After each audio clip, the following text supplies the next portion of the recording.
legend lives on. James Rohn. Over 3 million people have heard Jim Rohn speak, and many, many, many have been changed with the words and the pictures that he portrays. We've had breakfast with Jim with Swap here this morning, and also in Melbourne. We had over 300 people at a breakfast in Melbourne, and one after the other they all got up and spoke how Jim had changed their lives with the words and the wisdom that he has.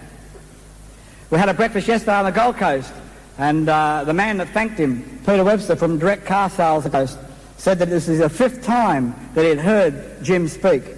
And he said something, and I'll never forget it, I'm going to use it in the introduction here today. He said, in real estate, they say position, position, position. In retail, they say service, service, service. In public speaking, they say Jim Rohn, Jim Rohn, Jim Rohn. Would you please help me welcome Mr. Jim Rohn?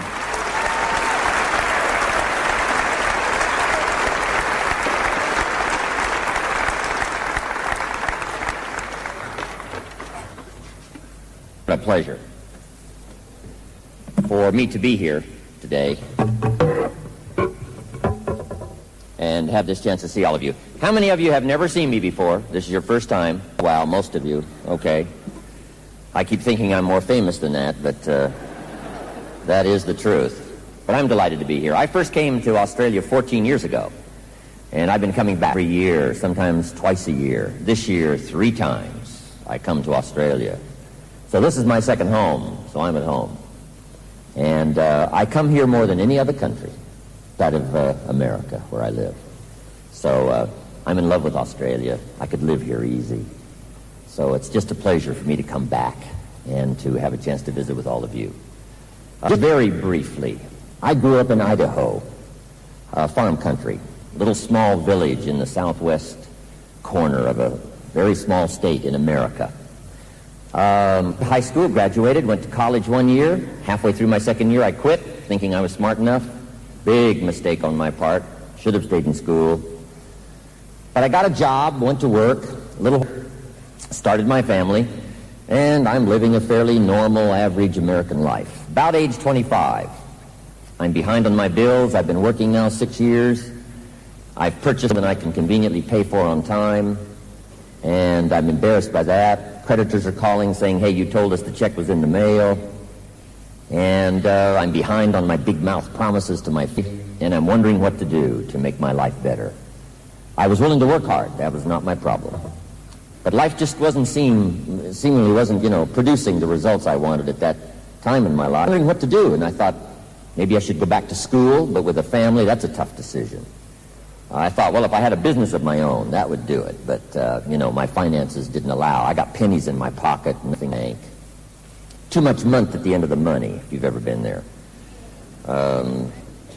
But in this sort of very frustrating period of my wondering what to do, good fortune came my way.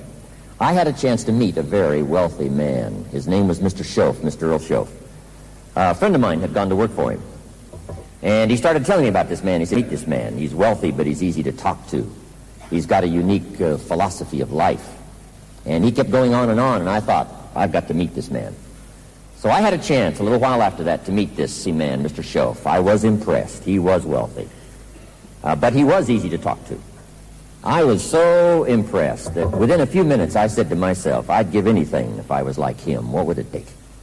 And then I thought to myself, if I could get around somebody like him, and if he would teach me, I would do anything.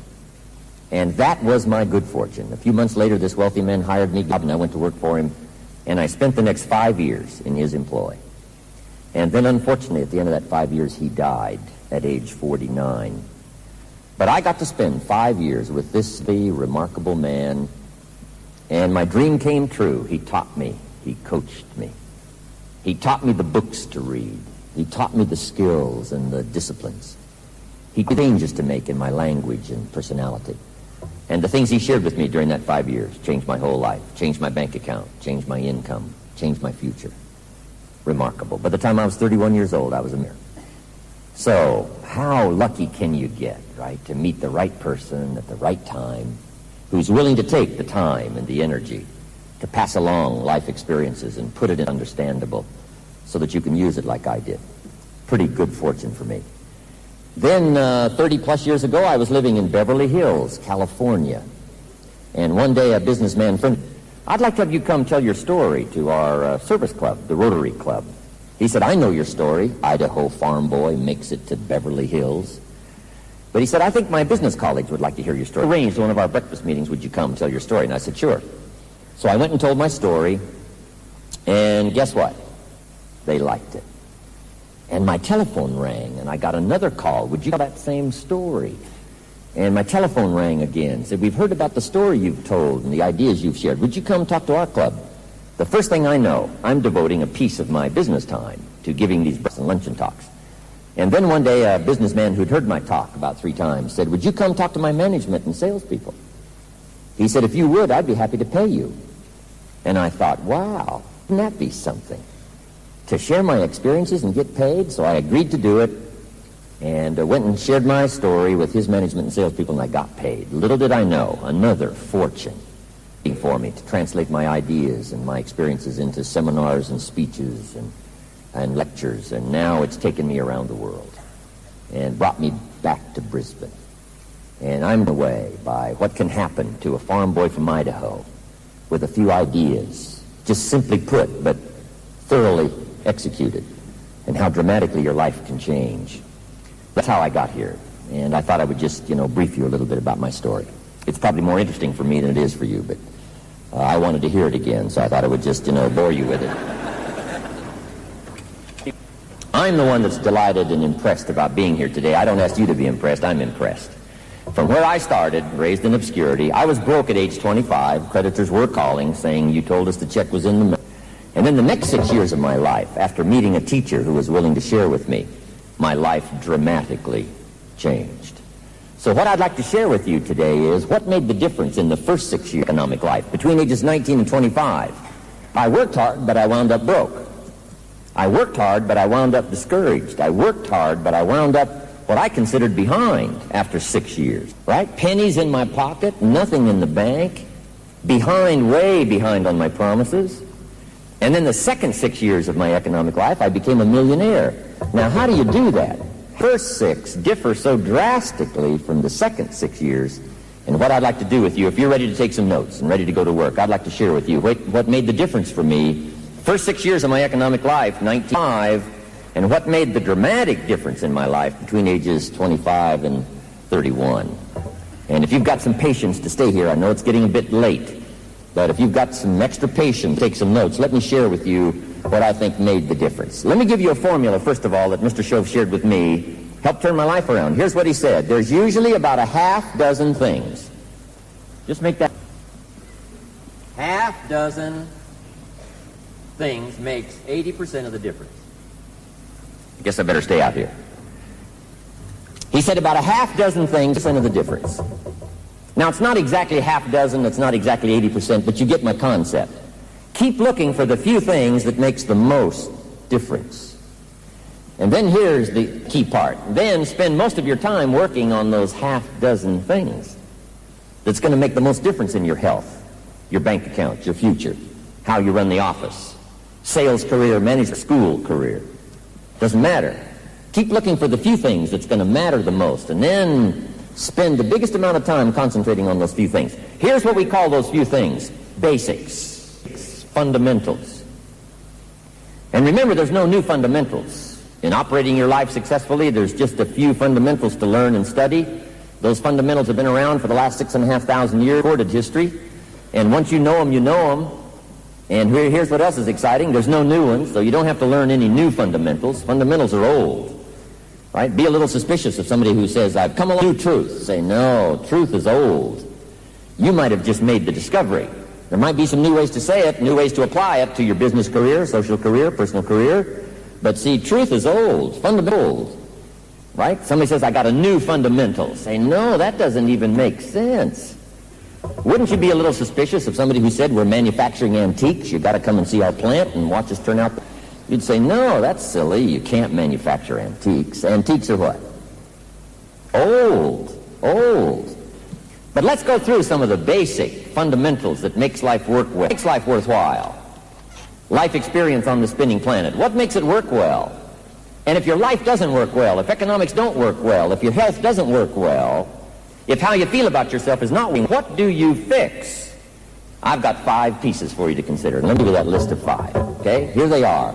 I call them the 5 major pieces to the life puzzle. 5 things to make life work well. Right? Make your income work well. Get the promotions. Make your life work well and all of the equities that you want. 5 major pieces. And if something isn't working well in your life, I'm telling you, if you'll take a close look at these 5 major pieces, you might find the answer to how you can fix it. So that the second 6 years, and if you took a look at your last 6 years, I don't know what you'd come up with. And then if you was to say, hey, I don't want the next 6 years of my life to be like the last 6.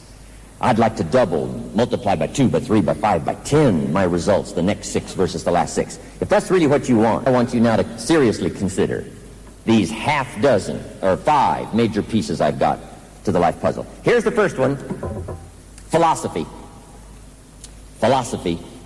Philosophy is what makes us different than dogs and animals and birds and crocodiles and spiders and amoebas. Philosophy. The ability to use our mind, the ability to think, the ability to ponder, the ability to read and study and gather up ideas and information, change the course of our life, change our income, change our future, change our bank account, change anything. The reason why extraordinary ability to change our lives in any manner we wish is because we have the ability to come up with a philosophy that comes out of our thinking, comes out of our mind, comes out of this marvelous thing we've got called the thought process. And that's what most changes our life. Each person's personal philosophy is the major determining factor in how their life works out. And I'd like to have you take that note home. If you really forget the rest, just remember each person's philosophy is the major determining factor in how your life works out. Philosophy, that which makes us different than all other life forms. The ability to think. Philosophy. Okay, now if you would have asked me at age 25, Mr. Rohn, how come you find yourself in such an embarrassing position? Pennies in your pocket, nothing in the bank, creditors are calling. You're waving your big mouth promises. It's not going well for you. You're embarrassed, you're discouraged, and yet you live in America. You're 25 years old, you've been to college 1 year, right? You've got a lovely family, every reason to do. How come you find yourself in such a sorry state at age 25? If you would have asked me that question, it would never have occurred to me to blame my philosophy.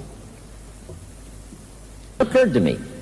You say, well, Mr. Rohn, what do you suppose were the reasons why you were not doing well at age 25? Well, I didn't blame my philosophy. I found it easier to blame the government. I found it easier to blame taxes. I used to say taxes are too, what? High. Guess what the top tax rate was when I first started paying taxes in America back when I first started working? Answer, 91%. That was the top tax rate. Once your income reached a certain level, all of your income over that certain level was taxed at 91%. So I used to say taxes are too high. Now the top federal tax rate in America is about 33%. But guess what I still hear people say in America? The reason I'm not doing well is because taxes are too... See, that doesn't make sense. If it's gone from 91% down to 33%, you can't use the old excuse, I'm not doing well because taxes are too high. That won't fly. Blame my negative relatives. They were always putting me down.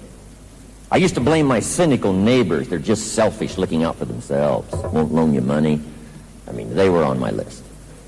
I used to blame the company policy. I used to say, how do they expect you to do well by your family when this is all they pay? I used to blame circumstances. I used to blame the unions and the wage scale. I used to blame prices. I used to blame, it's too hot, it's too cold, it's too difficult. Things don't work well for me. I thought those were the reasons why I was not doing well. And the answer is, that's not true. Here's the major thing my teacher taught me. It's been in your life, Mr. Rohn, the last 6 years. Out there in the marketplace, it's going to be the same the next 6 years. It isn't going to change. Opportunity mixed with difficulty. Sometimes it goes well, sometimes it doesn't go well. But all the stuff that's happening outside, you cannot change, because here's what it's like. It's like the wind that blows. And the wind that blows is the only thing that can take you somewhere. Your income, relationship with your family, the equities of life that you might want. The wind that blows, that's what gives us opportunity. But we cannot blame the wind that blows for where we find ourselves at age 25, pennies in our pocket, nothing in the creditor's calling, embarrassed, behind on your promises. You can't blame the wind that blows. Then what should we blame? And the key phrase for the day, you must blame the set of the sail, which is your personal philosophy. Each person's philosophy is like the set of the sail, the conclusions you've come to, the ideas and information that's come your way, and the decisions you've made about that information. That sets the for you. That is your own personal philosophy. So here's the key to income for the future. It's not the wind that blows. The wind that blows is called opportunity. The wind that blows is called the only thing that can take her. Then you say, how can I arrive where I want to arrive? Where can I finally get, how can I get to where I want to get to? Here's the answer. You must learn to set a better sail. Don't wish for a more favorable wind. We would call that naive. Wish that you had the wisdom. Wish that everybody had the wisdom to have signed up for this seminar today, heard all of these speakers to do what? Information to do what? Set a better sail. That's what the sermon is for on Sunday morning, is to help you set a better sail. That's what books and cassette tapes are for, to give you the information to refine and refine your philosophy. Okay? That's what it's all for. That's why we've got teachers in school, to help us set a better sail. Make sure that we've got the information, got the basics. The wind is going to blow on us all. We're all going to be faced with all of those circumstances out there. The difference is not going to be the wind that blows. The difference is going to be the set of the sail. So now we've got to have ideas and information to help us to grow, set a better sail, think better, make better decisions, come up with better ideas for our income, our future, the equities that we want. So where do we get information and ideas that can help change our life? Let me give you some sources. Just take these notes. Number one, from personal experience. You just got to learn to set a better sail, sometimes just from your own personal experience. Here's one way to learn to do it right. And that's wrong. Now the key is, don't let it take too long. If you've done it wrong 10 years, we suggest that's long enough. We do not suggest 10 more years just to prove a point. No, 10 years enough. When I met my teacher, Mr. Schoaf, I'd been working 6 years between ages 19 and 25. My teacher simply said to me, Mr. Rohn, you've been working 6 years. How are you doing? I said, not very well. He said, I suggest you not do that anymore. What a swift and quick analysis of my current situation. Why wouldn't you now ponder ways to analyze your experience of the last 6 years and see if you can't apply that experience to the next 6 years and make things for your life totally different than it was the first 6 years? I had never thought of that. Learn from your personal experience. My personal experience was not good. He asked me a few simple questions. Let me give you those questions. Just jot these down. Question number one, Mr. Schoaf said, Mr. Rohn, how much money have you saved and invested the last 6 years? And I said, approximately how much do you suppose? 0. He said, who sold you on that plan? I thought, my gosh, the man's right. I'm a nice guy. I love my family. I've been to at least 1 year of college, and I've been working 6 years, but I bought the wrong plan. And I thought, wouldn't it be pitiful to wind up age 40, age 50, nice guy, family, bought the wrong plan. I'm telling you, it's the set of the sail. It's not circumstances. It's not out there that's the problem. I used to say, things cost too much. Here's what my teacher said, Mr. Rohn, let's face the reality. You can't afford it. I thought, what a new way to look at it. I never thought about that. My teacher said, it's not it, Mr. Rohn, that's the problem. It is like it's been for 6,500 years. It isn't going to change for the next 6,500 years. Opportunity mixed with difficulty. Then I asked, well, then how will my life ever change? And here's what he said, if you will change. And I want to give you that promise on this March Day 92. Take this home with you. I came all the way from America to Brisbane to bring you this message, and here it is. If you will change, everything will change for you. Don't wish for things to change outside. It's not going to occur. Night follows day, day follows night. Expansion follows recession, recession follows expansion. The ups follow the downs. It follows opportunity. That isn't going to change. It isn't going to change in the 90s. So how will your life ever change? Just pick up this promise that I give you on this March Day. If you will change and set a better day, do some better reading, pick up some ideas and information, learn from your own experience. I'm telling you, you can set a better sail in the 90s, and you do not care about the wind that blows. You'll be so ready and so equipped to handle any wind, handle any circumstance. It won't matter what the government does. I'm telling you, if you understand this stuff, it doesn't matter what taxes are. It doesn't matter what prices are. It doesn't matter the recession. None of that stuff. Once you understand that all of that is simply the wind that blows. And all you've got to do to let the wind carry you where you'd like to go is simply set a better sail. One of it is learn from your own experiences. Now here's number two. I call it other people's experiences. That's why we came by today, these speakers, myself, to share with you some of our experiences. Might save you a year. Might save you might save you an empty purse 6 years from now. Might save you having to explain rather than celebrate. That's what we all came by for, share our experiences. Now there's two kinds of people to jot this down. Number one, failures. You got to learn from failures, people that have messed it up. Learn from negative as well as positive. It's too bad failures don't give seminars. Wouldn't that be valuable? A guy that's messed up his life for 40 years. You just say, John, would you come and spend a day with me? I will bring my journal and take good notes. Just tell me how I messed it up. A good-looking guy like you, got a lovely family, every reason for doing well, threw it all away. Give me the notes so I don't make the same mistakes. So number one, learn from negative. Here's number two, learn from positive. Somebody that's got some answers, somebody that's done well. Pick up the information to the best of your ability. That's what you're here for, learn the positive. Somebody that's done well. Farm boy from Idaho, raised in obscurity. The speakers that were here started from scratch and started from nothing. Now they're able to make this kind of a presentation. You just got to pick up that information. Mother who has magic with her children. Wouldn't you want to know? You say, Mary, if you'll meet me tomorrow morning for breakfast, this neat little cafe, I'm telling you, you'll love it. I'll pick up the tab. And meet tomorrow morning for breakfast. And you say, Mary, how did you get this magic with your children? She says, well, to be honest with you, up until 3 years ago, my kids were out of control. And then I read this book. I went to this seminar in a conversation with a friend who gave me this 1, 2, 3, 4-point program. I'm telling you, I've been practicing those 4 points for the last 3 years. That's how come I've got this with my children. Would that be a good breakfast or not? Would that be valuable information? I'm asking you to look and search for ways and means to let your mind be filled with the ideas that can absolutely change your life and set a better sail. That's why we came by today. Right? That's why I came by. I love the stories I've been collecting here. I came to Australia 14 years ago. I've had anyone on this trip say to me around Australia, I attended your lecture 14 years ago. And some of the ideas you shared with me helped to change my life, change my income, change my bank account. Look at my family. Look at me become a millionaire, become wealthy. I'm telling you, I love these stories. That's why I'm back here. Number one, to collect more stories. And number two, to get more stories started. I love it. That's why I'm here, to affect people's lives. I don't need the money. I take the money, but I don't need the money. But guess what I do need? The challenge of seeing if I can't get even better than I was 14 years ago. To come by and share a few ideas and have somebody say to me 1 year from now, 3 years from now, 5 years from now, Mr. Rohn, back in March 92, Brisbane, I was there. And the words you said seemed to click with me that day.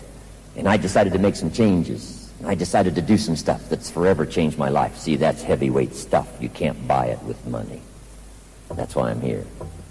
Now, here's some ways to pick up ideas, people that can help change your life. Number one, observe. You got to watch what's happening. Here's a good watchword for the 90s, ladies and gentlemen. Pay attention.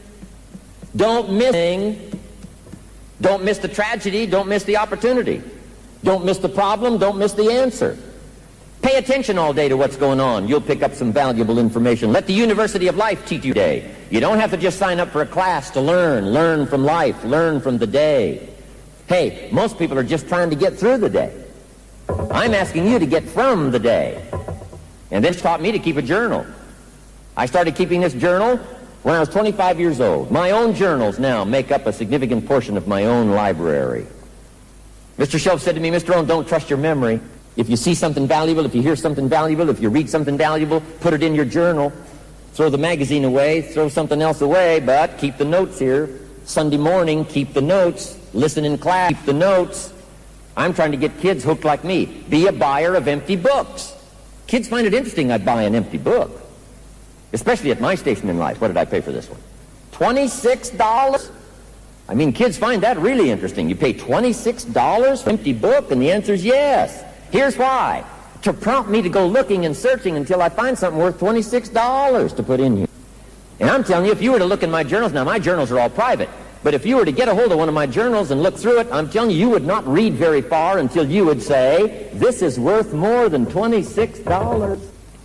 The man is a serious student of his life. He's a serious student of his income. He's a serious student of his future. Looks like he tries his best to set a better... I'm asking you to do the same thing. Okay? Observe and keep track of the good ideas that come your way. Now here's number 2. Become a good listener. You got to listen well. Okay? And I know it's challenging these days. So many voices want our attention. Radio voices and television voices and advertising voices and commercial voices and religious voices and family voices. There's all kinds of voices. And here's what you got to do. Sort through all the voices and find the best ones. Find the ones that have meaning. Tune out the static. Tune out the shallow. Stay for a while with voices of value. Now we some of this stuff on cassette tape so you can stay for a while. We put it in books so you can read for a while. We have a seminar like this so you can come and what? Stay for a while and do some constructive listening. Here's what we've got to teach our kids, parents. We've got to teach our kids the skill of selective listening. Okay? Tune out the shallow. Tune out the evil. Tune in the good and spend some time listening to things that'll build your life, build your future, build your bank account, build your treasure, build your happiness. Okay. Now here's the third one. You got to read all the books. I got no substitute for reading. Got me started on my library when I was 25 years old, my personal development library, my success for the future library. Wow, how important that is. Here's what he said. Key phrase of the afternoon, become self-educated. Not just formal education, self-education. Here's what I've discovered in my own personal experience. Formal education gets you a job. Self-education gets you rich. Formal education make you a living. Self-education make you a fortune. Never cease your quest for knowledge. Never cease your quest for ideas. I didn't learn how to become a millionaire until the second 6 years of my economic life. I never learned it in high school, never learned it in college. I had to pick it up through what we call self-education. Be to search and look for the ideas, to teach yourself what the possibilities are in the marketplace and what the opportunities are and where the dangers are and how you can avoid them and where the possibilities are and how you can maximize them. Okay? Read all the books. I got one of the better libraries, right? I'll admit I haven't read everything in it, but I feel smarter just walking in it. My library. I was smart enough to buy it. Now I got to be smart enough to... Okay. So read the books. Okay? This stuff is easy. I'm telling you, it's not difficult to learn how to change your life. I've been teaching kids in my country for the last 18, 19 years how to be by 40. 35 if you're extra bright. Much sooner if you find a unique opportunity. Because I found a unique opportunity at age 25. I'm a millionaire by the time I won. Didn't wait till 35. But rich by 40, 35 if you're extra bright, much sooner if you find a unique opportunity. And guess what kids want to know? How did you become a millionaire by the time you were 31? Let me give you some of the key points, how I became a millionaire by the time I was 31. Number one, I lived in America. I mean, that's number one. Australia will do as well as America, no difference. A country that believes in capitalism, start from nothing, build something, plenty of schools, plenty of books, plenty of libraries, plenty of marketplace, plenty of corporations, plenty of teachers, plenty of churches, plenty of ministers, plenty of everything, plenty of banks, plenty of money. What else do you want? Australia's just as good as America when it comes to opportunity. Substitute here, Australia for America, but here's how I got rich by the time I was 31. I lived in America. Number two, I found an opportunity. And there's opportunity everywhere. Doesn't matter where, opportunities everywhere. You heard Joe say, most people are missing the chances for opportunity in sales. They just don't look beyond where they are. They don't lift up their eyes and see all the possibilities if they just exert themselves for it. So number two, I found an opportunity. Here's number three, I found a teacher.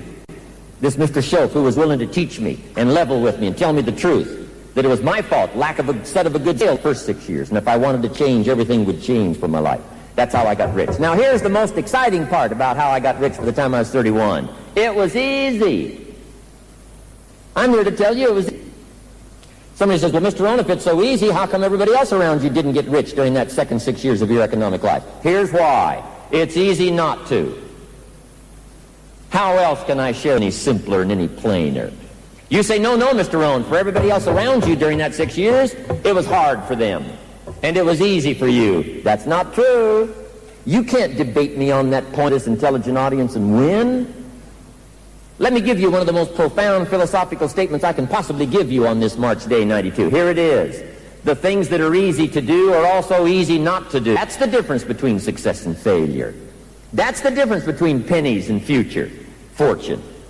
That's the difference between health and illness. I'm telling you, the difference is not hard, easy. The difference between two easies. One, easy to. Number two, easy not to. I'm telling you, Australia's easy. It couldn't be any easier than here. This is called country. You just got to take that note home. Australia's easy. Bangladesh is hard. In my country, guess how many people have a library card? You can go get the wisdom of the world, change your life, change your future, change your bank account, change your health, change your spirituality, change everything. By the way, how much is a library card in Brisbane? Free. Here's what free is. Easy. I mean, free is easy. It doesn't get any easier than free. Somebody says, well, would you bring it by? Well, no, you've at least got to go get it. Guess how many people in America have a library card? Answer, 3%. 97% couldn't be bothered. 97% won't take the time, even if it's free. Guess how many people can retire when it comes time to retire from the income of their own resources? Answer, 5%. 5% are dependent on the government, dependent on a company. Haven't got what it takes to put together their own personal resources so they can retire from the income of their own personal resources. Only 5%. And here's what I came all the way to Brisbane to share with you today. From the deepest of my heart, here it is. I ask you sincerely today, walk away from the 90%. Walk away. Ed Foreman said it well. Don't talk like they talk. Don't read what they read. Don't go where they go. Don't blame what they blame. Walk away from the 90%. Join the 10%. Find this little book, Richest Man in Babylon. Join the 10%. Get a library card. Join the 3%. Become financially independent. Join the 5%. Walk away from the rest. In all sincerity, I ask you to do that. Okay. This stuff's easy, ladies and gentlemen. Just amend your philosophy. Find this little book, an apple a day, a walk around the block. It doesn't take much. A little bit of refinement of the set of, and you could care less about the wind that blows. Somebody says, are you worried about the recession? The answer is no, not if you've got a library. The answer is no, as long as you've got somebody to teach you how to set a better. What could you care about the wind that blows? Wouldn't make any difference to you from now on. Why? You know how to arrive at any destination, and that's what? Set a better sail. Don't wish for a more favorable wind. We call you naive. Wish for the wisdom to set a better sail. Now here's number 2 of my 5 steps. How I so drastically changed my life from the first 6 years of my economic life, winding up broke. Second 6 years, winding up rich. Here's number 2, attitude. Attitude. First of all, we're affected by what we know. That's philosophy. Second, we're affected by how we feel. That's attitude. Now we don't start with attitude to change our lives. We start with philosophy. Someone says, well, Mr. Rohn, I think attitude will do it. You know, all we need is just to be motivated. And the answer is, well, probably not. Somebody says, just motivate this guy, he'll be all right. I'm telling you, probably not. If a guy's an idiot and you motivate him, now you got a motivated idiot. And the answer is no. Here's the key to changing our lives, ladies and gentlemen. It's called philosophy. We start with education, not motivation. Without good education, you don't have anything to be motivated about. First of all, you got to know what? Whether or not you messed up the last 6 years. Mr. Shove said, Mr. Rohn, I would suggest to you, you got pennies in your pocket after 6 years of economic activity. He said, I would suggest you messed up. It's not the government that's messed up. It's not the marketplace that's messed up. You've messed up. And that was the truth. Now, he said, you can turn that all around, however, the next 6 years, once you understand where the problem is. Not try to fix what's going on outside. Try to fix what's going on inside, and you can forever change your life. I did that.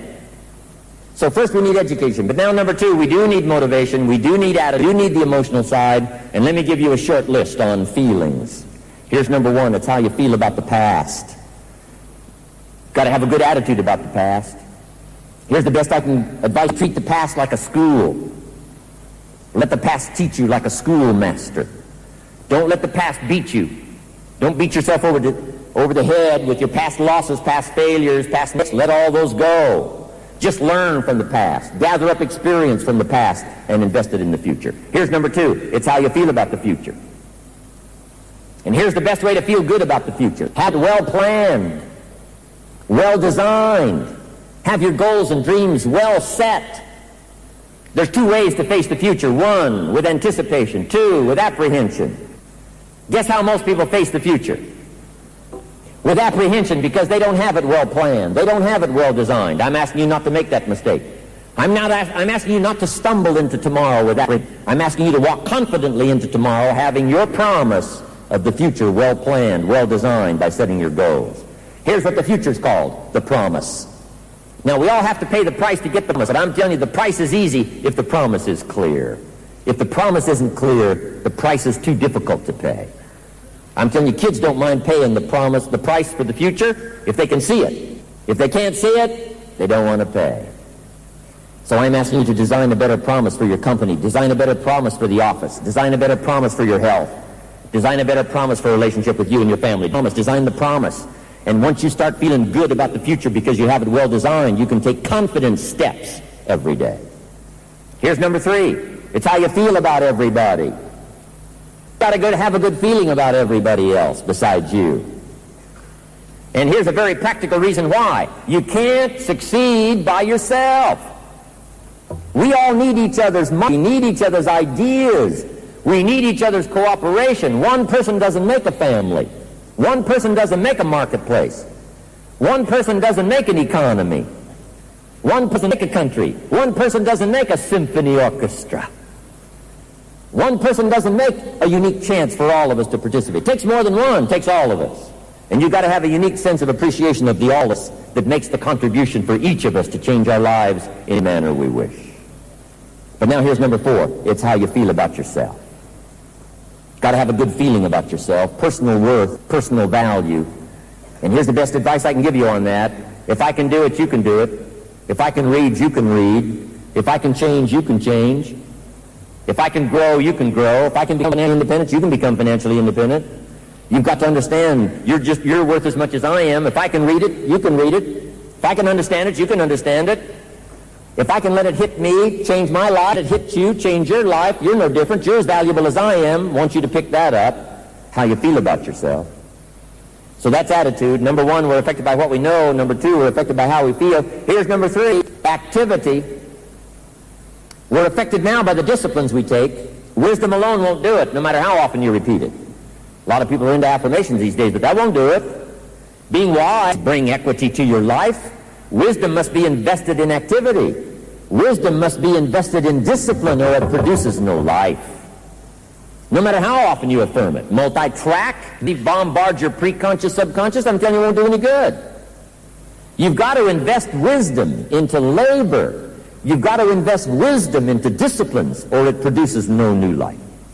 And no matter what kind of an attitude you got, unless it's now invested in activity and disciplines that starts to produce, it produces no results. No matter how strong you feel, no matter how much faith you have, no matter how much courage you have, it's all got to be invested.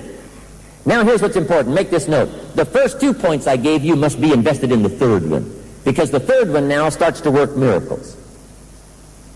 The third piece of the process now works miracles. Number 3, activity and labor. Labor. The pain of labor. We sometimes refer to it as labor pains. Right? I'm sure personal experience here, but the mothers in the room would tell us, right? It's a unique experience. Why would a potential mother be willing to put herself through what she knows is going to be a painful experience? Here's why. It's the only way to create new life. New life only comes from labor, not from wisdom, not from attitude, not even from faith. Faith does not produce a miracle.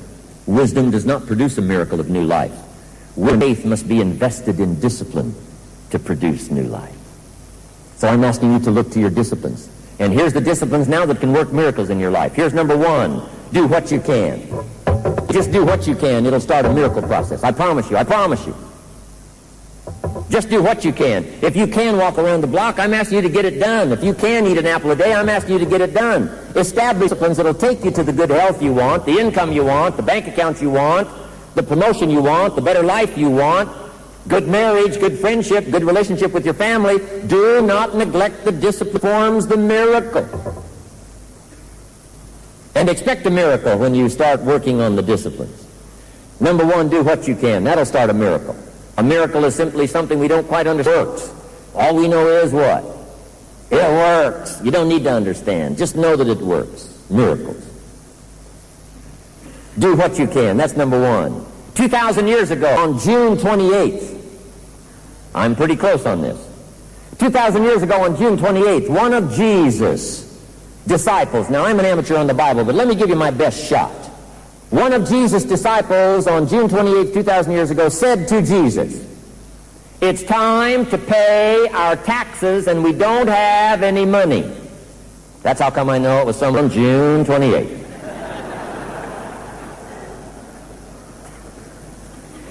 In response to this statement, Jesus said to his disciple, "No problem."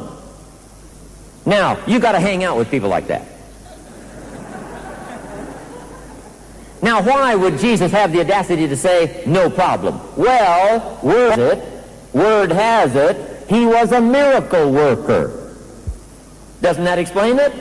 Of course. If you handed a problem to a miracle worker, what would he have the tendency to say? Problem. You got to hang out with people like that.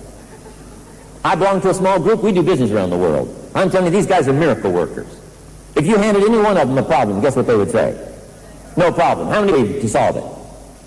As many as it takes. If they had to consult, how much consulting would they do? As much as it takes. How early would they get up?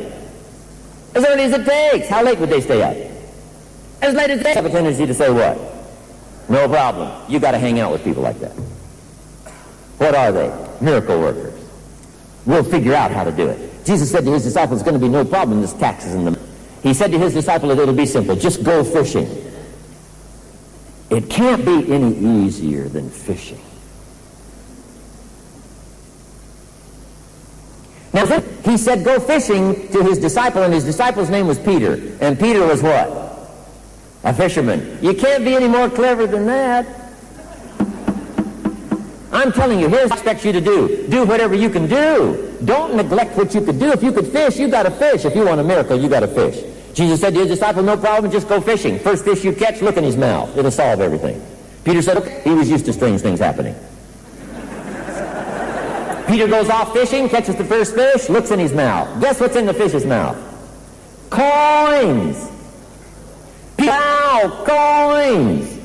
And he starts adding up the value of these coins. Guess how much it added up to? Exactly enough money to pay his taxes and Jesus' taxes. Which, number one, gives you Jesus' position on tax. Right? That's easy. Pay. Now, finding the money we would call what? A miracle. But how does a farm boy from Idaho, broke alive, creditors calling, threatening to come and get my car, drag it rear end up down the street in front of my neighbors? I'm embarrassed. I'm behind on my big mouth promises. I've been to 1 year of college. I live in America. Something isn't going right. How do I go from that to being a millionaire at age 31? I'm telling you, it's a miracle. Where do you find the money? Lord knows where you find the money. But here's all you have to do to get this miracle process. Do what you can. I'm asking you in all sincerity, do not neglect doing what you can. If you can read, read. If you can change, change. If you can call, call. If you can sell, sell. If you can manage, manage. If you can teach, teach. If you can walk around the block, walk around the block. Do not neglect the disciplines that can take you and your life systems to wherever you want to go, all the equities you could possibly enjoy in the period of a life. Do not neglect the disciplines. Number one, just do what you can. Now here's number two that further advances the process of the miracle of disciplines. Number two is do the best you can. Do the best you can. Here's what the best you can do will start to do. Develop skills. Develop skills. Don't just do what you can. If you do what you can, you'll make a living. If you do the best you can make a fortune. Don't just talk. If you just talk, you can help the family hang together. If you skillfully talk, you can help build dreams and build futures. Do not neglect the skills. Number one, do what you can. Number two, do the best you can. Miracles will start to flow into your life. Equities from directions you never thought possible will start coming your way. Do what you can. Number 2, do the best you can. Now here's number 4 in our 5 simple steps. Number 4 is check results often. Results is number 4, check often to see whether you're on track or what? Off track. After 6 years of my economic life, Mr. Schultz said, Mr. Rohn, how much money have you saved and invested? I said 0. Here's what, off track. Shouldn't you take a look every once in a while and see if you're on track or what? Off track. Shouldn't you, check your cholesterol every once in a while and see if you're on track or what? Off track. Shouldn't you weigh yourself every once in a while and see if you're on track or what? Off track. Shouldn't you check your bank to see if you're on track or what? Off track. I'm telling you, you got to take a look and see whether it's going right or isn't going right. You got to take this phrase home. Results is the name of the game. So you got to take a look once in a while and check the score and see if you're winning or what? Losing. See if you're moving up or what? Moving down. See if you're moving in or what? Moving out. I'm telling you, you got to check, you got to check. It's the name of the game, productivity. It's the reason for the seasons, productivity. Ancient story said Jesus walked along one day with his disciples and he saw a fig tree. And as he grew darkly suspicious, he said to his disciples, does that fig tree have any figs? Wow, what an interesting question. Do you think that's an important question? Important enough to be preserved for us to read 2,000 years later? Do you think that's an important question? Does the fig tree have any figs? I'm telling you, for a fig tree, it's an all-important question. His disciples said to Jesus, no, sir, that particular tree does not have any figs. The story said Jesus lost his cool. One of the few times he lost his cool and said, I suggest the tree doesn't have any figs. I suggest you promptly take it out. And he added, why let it take up the desk? I mean, the ground. Either. You got to get all your folks together every once in a while and say, today we're counting the figs to see who gets to stay. Why would we do that? It's the name of the game. How many years do you want your child to spend in 4th grade? Approximately. About one. You say, well, if they're nice kids, would you give them 3 or 4 years to get through 4th grade? You say, no! You got to make better progress than that. That's why we have tests, and that's why we have grades, to see whether you're on track or what? Off track. I'm telling you, we can't let you get very far off track. You'll have to spend another year, You can't do that. You'll have to leave town. I'm asking you to check your bank account. I'm asking you to check your cholesterol. I'm asking you to check your results right now. Check your results and see whether or not you're on track, off track, whether or not you ought to get more books, build a library, become better self-educated, set a better sail, don't wish for a more favorable wind, and thereby start to change. Take full responsibility, ladies and gentlemen. Add it all up every once in a while, and you ask the question, and you answer the question. I don't have to know. It's not important that the world knows how you're doing. It's not important that I know. It's desperately important that you know whether or not you're making progress on track or off track. Now here's the last point. It's called lifestyle. Number 1 was philosophy. Number 2 was attitude. Number 3, the disciplines. Number 4, check results to see how you're doing on track, off track. And here's number 5, lifestyle. And lifestyle is my definition of learning how to live well. Learning how to live well. Economics won't take care of that.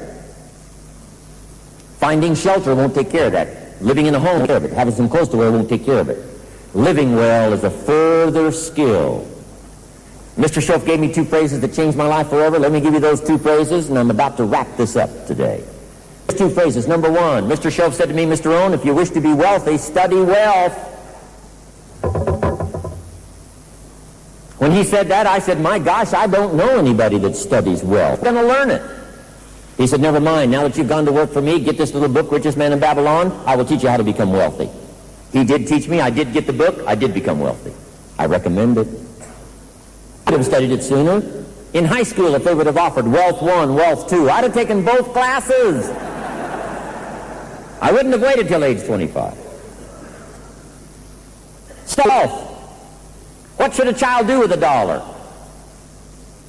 Here's one philosophy. It's only a child and it's only $1. What difference does it make? Well, where do you think it all begins? Child with $1. That's art. You say, well, it's only $1 and it's only a child. Let the child spend the whole dollar. When would you hope that would stop? You say, well, wait till he's 50 and broke like me, and then, no! Would a child to adopt a philosophy earlier than that? And the answer is yes. If a child wants to spend the whole dollar, you got to persuade him with all of your ability not to spend the whole dollar. Guess what they'll say? Why not? It's my dollar. I say, I know it's your dollar, but don't spend it all. They'll say, why not? Say, let me show you why not. You put them in your car, take them to the other side of town, show them why not. Show them where people live that spend the whole dollar. A message called visual. Just drive around and say, would you like to live here? Kid says, no. Would you like to live like these people live? Kid says, no. Then you can't spend the whole dollar. So take them to the other side of town, unless you already live there, and then just show them around. Truth is truth. And you say, sometimes the truth is pretty devastating. I understand that. But I'm here to tell you, in a 6-year period of time, you can turn it all around. If you'll get the books and listen to the tapes, if you'll read and study and grow and change, I'm telling you, it doesn't have to last 6 years. The next 6 years of your life can be totally different than the last 6, but you've got to take now full responsibility and set a better sail. Don't wish for a more favorable wind. We call that naive. Pick up this idea. Study how to become financially independent. The ability to live from the income of your own personal resources. Now here's the second statement Mr. Schoaf gave me to change my life forever. He said, Mr. Rohn, if you're happy, study happiness. Study happiness. I didn't know happiness was a study. My best hope for happiness at age 25 was to just go through the day with my fingers crossed. I didn't know. Here's what I learned, and I've learned it so well since then. Happiness is art. It's not an accident. Happiness is not a hope. It's not a wish. It's not a future. Happiness is learning how to design a happy day, a happy life. Design a happy evening. Design a happy experience. Design the joy that you want. Don't just hope for it. Design it. Fashion it like weaving a tapestry. Economics without joy? How sad. Somebody who's got the money doesn't have the lifestyle? How sad. I'm asking you to be a student of lifestyle, a student of living well, a student in your life unique and worthwhile. The tapestry of life. Friendships. Family. Love affair.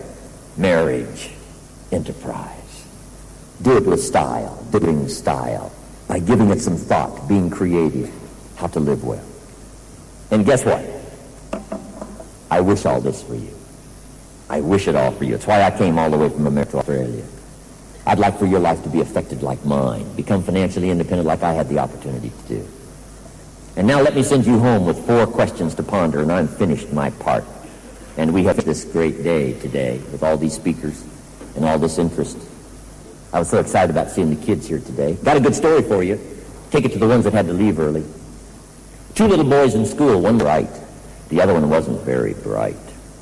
Teacher gave a test one day, 10 questions. And she's looking at the 2 papers. And to her surprise, the little boy who isn't very bright has 9 of the 10 questions perfect. And the teacher thought, well, that can't be right. He's not that smart. So she looked at the other paper, the little boy who was very bright, and he had answered 9 of the 10 questions perfect. The teacher thought, hey, something's wrong here. Sure enough, the answer to the 10th question was the problem. The little boy who was very bright got to the 10th question and he didn't know the answer. And he was running out of time, so he just quickly wrote down, I don't know the answer to this one, and turned his paper in. Teacher looked at the other paper, little boy who wasn't too bright, and he had answered the 10th question, I don't know either. And, thank you.